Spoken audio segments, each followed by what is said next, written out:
Hello friends, welcome to my channel.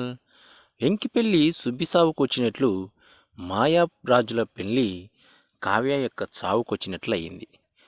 No objection letter మీద సంతకం చేసినంత వరకు పట్టుబట్టని విక్రమార్కుడిలాగా అపర్ణ గారు భీష్మించుకొని కూర్చుంటుంది. ఎట్టి పరిస్థితుల్లోనూ కావ్య, నువ్వు నో అబ్జెక్షన్ లెటర్ మీద రెండో పెళ్ళికి నువ్వు సంతకం పెట్టాల్సిందే, పెట్టకపోతే నిన్ను వదిలిపెట్టే ప్రసక్తి లేదు, నువ్వు ఎందుకు కానీ పెట్టవు అనేటువంటి క్వశ్చన్స్తో కావ్యను తికమక పెడుతుంది.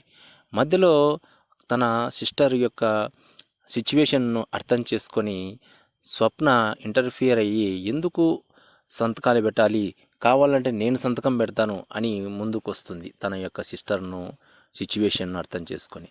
ఇంతలో రుద్రాణి ఎంటర్ అయ్యి, స్వప్న నీకేం అవసరం, నువ్వెందుకు ఇన్వాల్వ్ అవుతున్నావు, నువ్వెందుకు సంతకం పెట్టాల్సిన అవసరం నీకేముంది అని స్వప్నతో వాగ్వాదానికి దిగుతుంది రుద్రాణి. స్వప్నలు ఇద్దరు ఒకరికొకరు నీ చరిత్ర ఏం తక్కువ కాదు, నీ గురించి చెప్పమంటావా అని ఒకరికొకరు ఘర్షణ పడుతుంటారు. ఇదే సమయంలో కావ్య, నేను సంతకం పెట్టకపోతే ఈ పిల్లవాని యొక్క అసలు రహస్యం బయటపడుతుందేనేమో అని, తన మామగారి యొక్క పరువు ప్రతిష్టలు దెబ్బతింటాయేమో అనేటువంటి ఉద్దేశంతో సంతకం పెట్టకనే పెడుతుంది నో అబ్జెక్షన్స్ సంతకము డైవర్స్ పేపర్ మీద. సంతకం పెట్టగానే కావ్యను అపర్ణ గారు, నువ్వు ఈ ఇంటికి దుగ్గిరాల వంశానికి ప్రేమ బాంధవ్యాలతో రాలేదు, ఈ ఆస్తిని ఎట్టి పరిస్థితుల్లోనూ కొట్టేయడానికి వచ్చావు, నీవు సంతకం పెట్టగానే నీ బుద్ధి అంతా నాకు అర్థమైందని మళ్ళీ ఇటు సైడ్ నుంచి విమర్శ చేస్తుంది.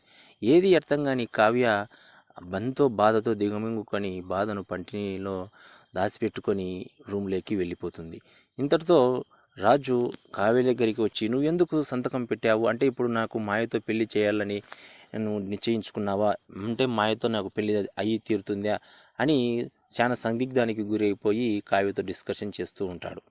దానికి కావ్య సమాధానం చెప్తూ, ఇండ్లు అలకగానే పండుగ కాదు, సంతకం పెట్టినంత మాత్రాన అంగీకారం చెప్పినట్లు కాదు, నేను చేసేది నేను చేసి తీరుతా పెళ్ళయ్యే సమయానికి అని రాజుతో సమాధానం చేస్తుంది.